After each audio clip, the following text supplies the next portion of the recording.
People often ask how to bring the practice into daily life. And the answer is relatively simple. It's one many people don't like to hear, but it is simple. Restraint. There are basically two kinds of restraint. There's restraint in what you do, and restraint in how you look and listen and smell and taste and feel and think about things.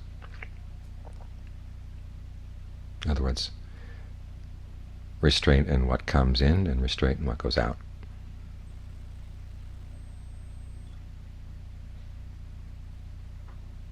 And both of these require a good amount of skill to practice. Take restraint of the senses. There's a skill to looking, a skill to listening.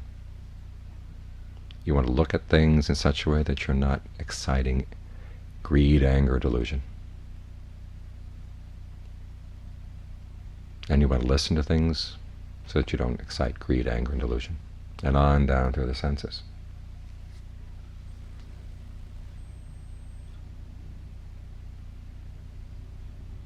And this is a skill. And it helps to have concentration as a foundation. The texts often give restraint of the senses as a prerequisite for concentration.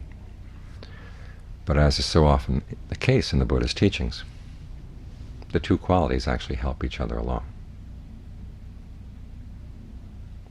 Try to notice when you look at something, does your attention go flowing out? Do you lose your sense of the body?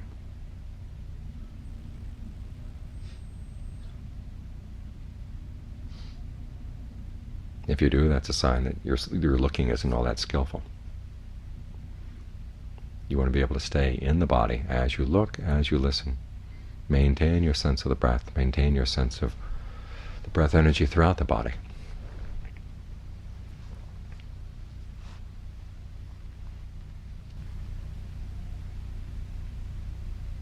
And if you find that you can't, well, there's a sign either you're looking for the purpose of forgetting the body. In other words, you're looking for the purpose of greed, anger, and delusion. Or you're just simply careless, and the sight, the smell, the sound, the smell, the taste, whatever, happen to provoke greed, anger, delusion.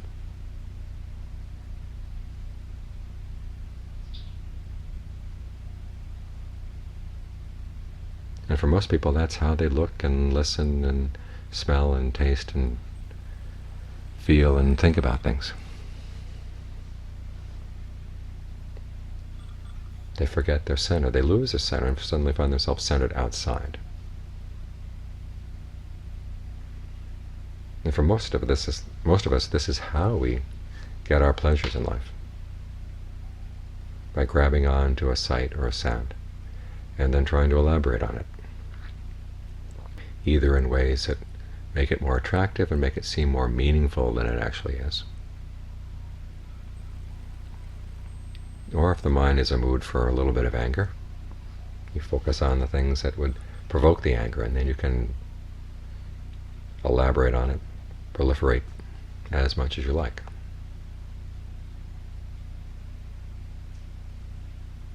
Those are where our skills tend to be. If you think of input at the senses as a kind of food for the mind, and the Buddha does, it's one of the foods for the mind that he lists in the 4 foods for consciousness. Contact at the senses.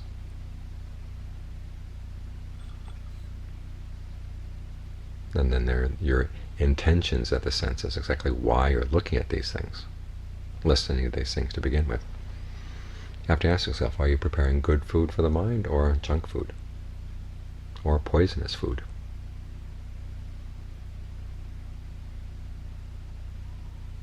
That's the kind of cooking that we're used to.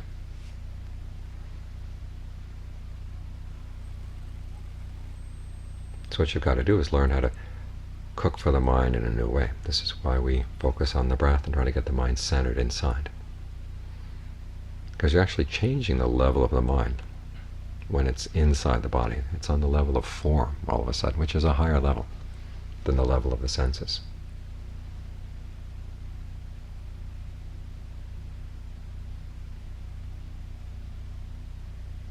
And so even though there may be some desire here, it's a skillful desire, because it raises the level of the mind. You're not dependent on things outside for your happiness. You're learning how to manage what you've already got. It's like, as John Lee says, it's like learning how to grow food in your own property, rather than going to invade the property of others. Learn how to develop a sense of ease, a sense of fullness and refreshment here in the body. Make that your food.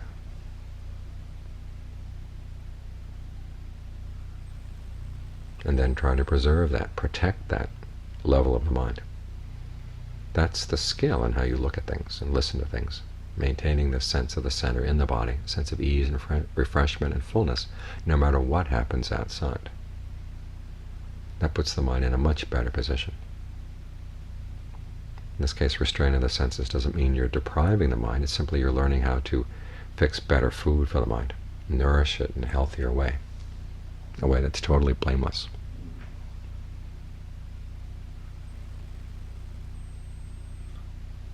Sometimes you hear people talking about the dangers of getting attached to jhana, as if it were the big monster waiting for you on the side of the path. But the dangers of jhana are relatively minor. It's the dangers of the being stuck on the senses. Those are huge. When your happiness is dependent on the senses being in a certain way. On the one hand, this is how you see so much killing and stealing, illicit sex, lying, getting drunk out in the world. All the precepts get broken because of people's attachment to the pleasures of the senses. And you don't see anybody killing or stealing because of their attachment to jhana.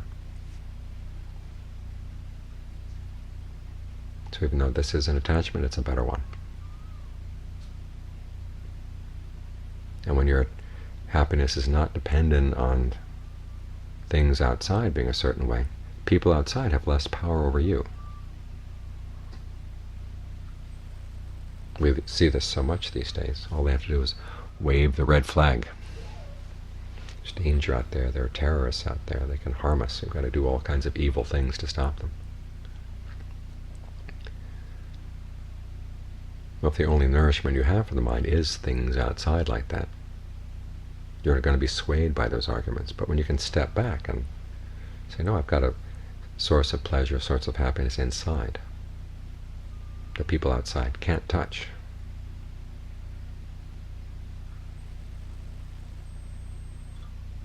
then you're much less likely to be led astray.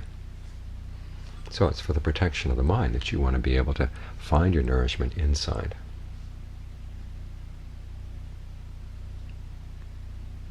And then as for the pleasures of the world outside, they hold a lot less poison because you're not trying to feed on them anymore. They're still there.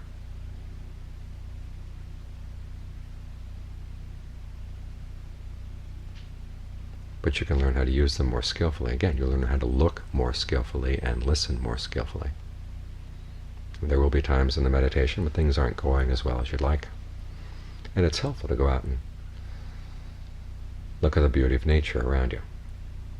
The clouds, the sun, the sunset, the moon and the stars at night.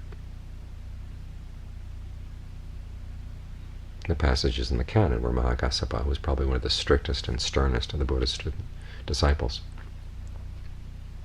talks about the beauty of nature and how being in the hills, being in the mountains, being in the jungle refreshes him. Some of the first wilderness poetry in the world is in the Pali Canon. Appreciation of the beauties of not just nature, but wild nature.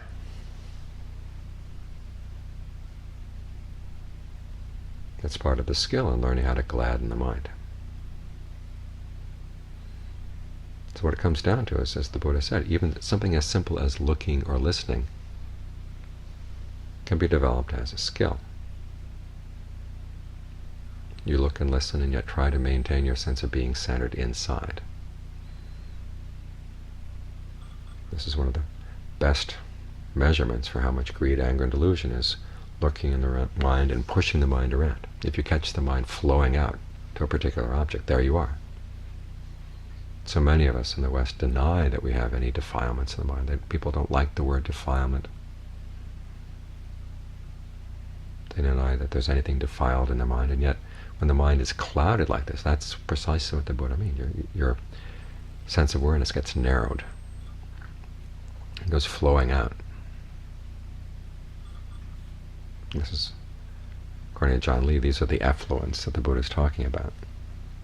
This tendency to flow out to things.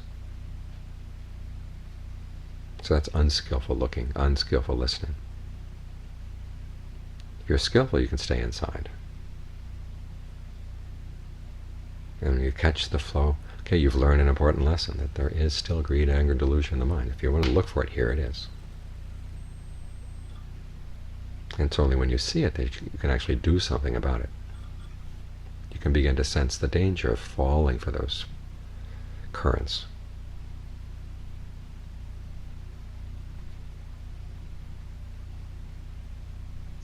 And the mind develops the motivation to want to do something about it, so that you don't get pushed around like this.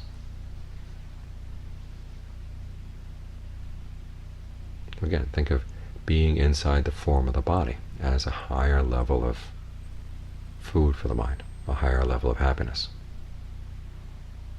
And you want to do everything you can in order to stay here, regardless of what happens outside. So when the fire comes from the east and swoops down, you want to stay right where you are. The body may move, but you want to stay inside the body. When the cold comes, when the heat comes, you want to be able to find your refreshment, your sense of well-being, here in the body. When disappointments come in life, you still want to stay here, not let the disappointments from outside, especially things that other people do or things that happen in the world around you. You don't want those to make inroads in the mind. So this is why restraint of the senses is not deprivation. It's actually feeding the mind better food, giving it a higher level of pleasure, realizing that you can't have everything.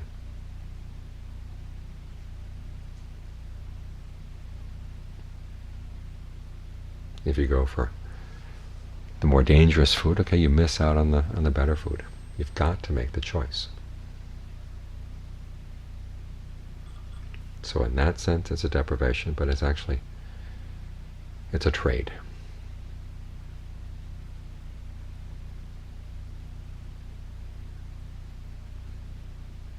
So as you go through the day, remind yourself, ask that question, what am I feeding on right now, and what is it saying about the mind?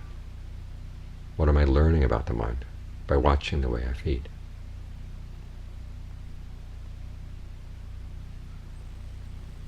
In this way, simply the act of looking or listening is part of the practice. It's nourishment for the practice, keeps it going. So it's not the case that you simply gain some refreshment while you sit here with your eyes closed or you're doing walking meditation. You gain refreshment throughout the day. And there's a continuity in the practice.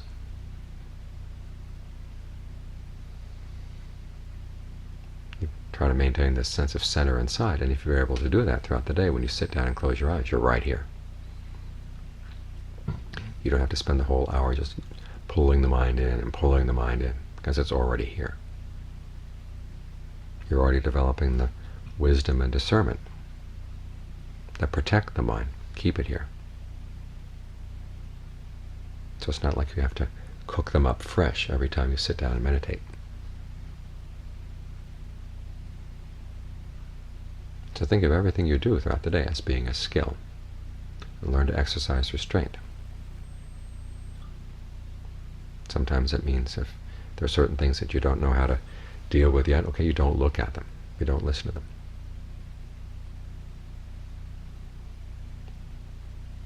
But you don't have to go through life totally with blinders on all the time. You want to learn how to look at things, even things that normally might set you off. Learn how to look at them in a way that they don't set you off. There's something that you feel greed for, well, look at the unattractive side of what it would involve to gain that thing and keep it.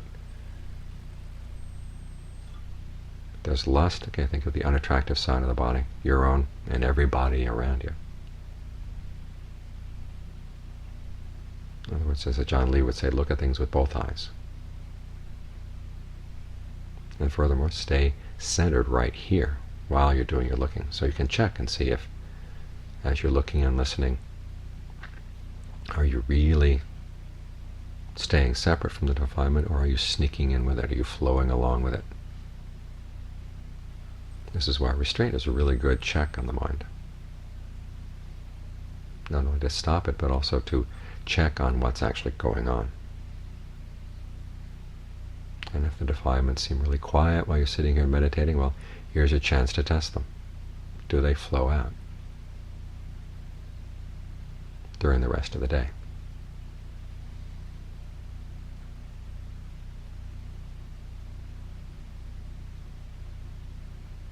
So restraint is what provides the continuity of the practice. And if you do it skillfully, okay, then your looking and listening all becomes part of the practice. And it keeps the practice alive throughout the day.